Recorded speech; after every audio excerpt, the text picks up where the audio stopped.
భక్తులకు అది ఒక వరప్రసాదంగా భావిస్తారు. అయితే సాక్షాత్తు తిరుమల తిరుపతి శ్రీ వెంకటేశ్వర స్వామి వారి లడ్డూ విషయంలో గౌరవనీయ ముఖ్యమంత్రి గారు చేసినటువంటి ప్రకటన హిందువుల మనస్సుల్ని ఎంతగానో బాధకు గురి చేసింది. గత ప్రభుత్వం సమయంలో తిరుమల తిరుపతి దేవస్థానం యొక్క లడ్డూ తయారీలో ఆవు నెయ్యికి బదులుగా జంతువుల యొక్క కొవ్వు నుంచి తయారు చేసినటువంటి నూనెని వాడి స్వామివారి లడ్డూలు తయారు చేశారని ప్రకటించడం జరిగింది గౌరవ ముఖ్యమంత్రి గారు. ఈ విషయంలో చాలా ఆవేదనకు గురైన హిందూ సమాజానికి వెంటనే సమాధానం రావాల్సిన అవసరం ఉన్నది. ఇది ఏదో అసామాన్యంగా ఎవరో సామాన్యులు చేసినటువంటి ప్రకటన కాదు.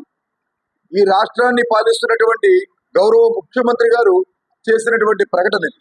ఈ సందర్భంగా విశ్వ హిందూ పరిషత్తు చాలా స్పష్టంగా భావిస్తోంది, గౌరవ ముఖ్యమంత్రి గారు ఈ ప్రకటన చేశారు అంటే వారి దగ్గర ఖచ్చితమైన ఆధారాలు ఉండి ఉంటాయని భావిస్తోంది విశ్వ హిందూ పరిషత్.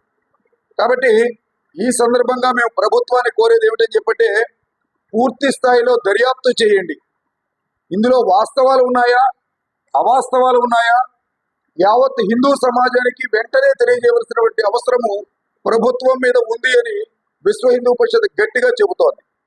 అదే సందర్భంలో గతంలో మనం చూసాము, పింక్ డైమండ్ విషయంలో అనేక రకాలైనటువంటి విమర్శలు జరిగాయి. అది భక్తులుగానే అయోమయంలో పడేశారు. అదేవిధంగా ఈ లడ్డూకు సంబంధించిన విషయం కూడా కాకూడదని, ఇది ఖచ్చితమైనటువంటి దర్యాప్తు జరగాలని విశ్వ హిందూ పరిషత్ కోరుతోంది. అలా కాకపోతే జరిగేది ఏమిటి అని చెప్పంటే, స్వామివారి భక్తులు హిందూ సమాజంలో ఒక అనుమానం వస్తుంది. రాజకీయ క్రీడ కోసం తిరుమల తిరుపతి దేవస్థానాన్ని, స్వామివారి యొక్క కైంకర్యాలని, లడ్డూల్ని ఉపయోగించుకున్నారా అనే భ్రమ గతంలో ఉన్న పింక్ డైమండ్ విషయంలో వచ్చినటువంటి అనుమానాలు మరోసారి బలపడే ప్రమాదం ఉంది భక్తులకి. కాబట్టి ఈ విషయంలో మేము ప్రభుత్వాన్ని కోరేది ఏమిటని చెప్పంటే, ముఖ్యమంత్రి గారు ఏదైతే చెప్పారో, జంతువుల కొవ్వుతో తయారు చేసినటువంటి నూనెతో తిరుమల లడ్డూ ప్రసాదం తయారు చేశారు అన్న విషయం ఏదైతే చెప్పారో, దీని మీద సరైనటువంటి దర్యాప్తు వెంటనే చేయాలి. ఆ విధంగా నిజంగా జరిగి ఉంటే దీనికి బాధ్యులైన వారు ఎంతటి వారైనా సరే వారిని కఠినంగా శిక్షించాలని విశ్వ హిందూ పరిషత్ డిమాండ్ చేస్తోంది. అదే సందర్భంలో